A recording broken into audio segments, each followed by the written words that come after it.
اہم ایشو ہے ہمارے معاشرے کا۔ ایک نظر بد وہ ہوتی ہے جو کسی ناپسند کرنے والے کی لگے، حسد ہو یا نہ ہو، بس وہ ناپسند کرتا ہے اس لیے نظر لگ گئی۔ دوسری نظر بد وہ ہوتی ہے جو کسی اپنے کی لگ جاتی ہے، بعض اوقات جو ہے وہ ماں باپ کی اولاد کو لگ جاتی ہے، اس لیے ماشاء اللہ کہنے کی جو ہے وہ عادت بنائی جائے، بلکہ حدیث میں ہے کہ ماشاء اللہ لا قوت الا باللہ یہ کہہ دیا جائے تو نظر نہیں لگتی۔ جیسے کسی کی اچھی گاڑی دیکھی، اچھے کپڑے دیکھے تو کہہ دیا کرے ماشاء اللہ لا قوت الا باللہ، یعنی یہ کہہ دیں گے تو نظر جو ہے وہ نہیں لگے گی، چاہنے والے کی بھی نظر لگ جاتی ہے اور بعض اوقات اپنی بھی نظر لگ جاتی ہے۔ اس لیے ذرا سیلفیوں سے بھی جو ہے وہ پرہیز کرنی چاہیے، ہم جتنی سیلفیاں لیتے ہیں نظر بھی اتنی ہی لگتی ہے۔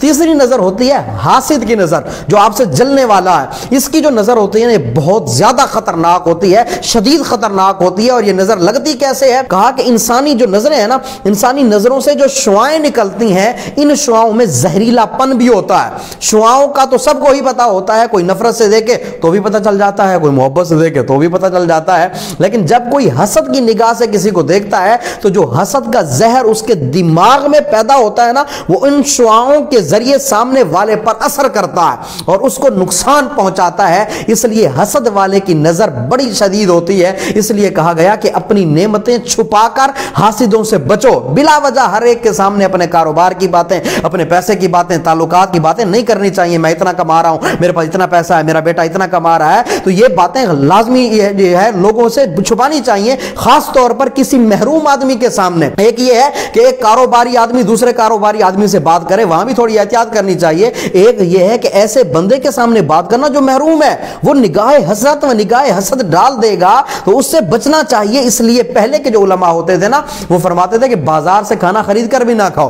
بھئی کیوں نہ کھائیں؟ کہا گھر کا کھانا کھاؤ۔ وجہ تو اب تو کلچر تبدیل ہو چکا ہے، لوگ جو ہے وہ صبح بھی باہر سے منگواتے ہیں تو شام کو بھی جو ہے وہ برگر اور پیزا پتہ نہیں کیا کیا منگوا رہے ہوتے ہیں۔ خیر علماء کرام کے منع کرنے کی وجہ کیا تھی؟ کہ باہر کی جو چیزیں ہوتی ہیں نا، جب یہ پک رہی ہوتی ہیں تو ان کے دیکھنے والے وہ لوگ بھی ہوتے ہیں جو خریدتے ہیں یا خرید سکتے ہیں، اور وہ لوگ بھی ہوتے ہیں جو خرید نہیں سکتے بلکہ حسرت کی نگاہ سے دیکھ کر آگے نکل جاتے ہیں۔ تو جس کھانے پر حسرت کی نگاہ پڑ جائے نا، اس کے اثرات بھی ویسے ہوں گے۔ تو یہ پہلے کے زمانے کے علماء فرماتے تھے، غالباً امام اعظم نے امام ابو یوسف سے فرمایا تھا کہ بازار کا کھانا نہ کھایا کرو۔ تو بہرحال ان چیزوں کے اثرات ہوتے ہیں، تو اپنی نعمتیں چھپا کے حاسد سے اور حسرت والے سے بچنا چاہیے۔ اور اگر محسوس ہو کہ نظر لگی ہے یا نہ بھی ہو تو سنت یہ ہے کہ سورہ فلق اور سورہ ناس پڑھ کر اپنے اوپر دم کر لیں، یا ہاتھوں پر پھونک کر جو ہے وہ چہرے پر یا جسم پر بھی پھیر لیں، انشاءاللہ اس سے حفاظت رہے گی، اور بلا وجہ اپنا مال جو ہے وہ لوگوں کے سامنے ظاہر نہ کیا کرے۔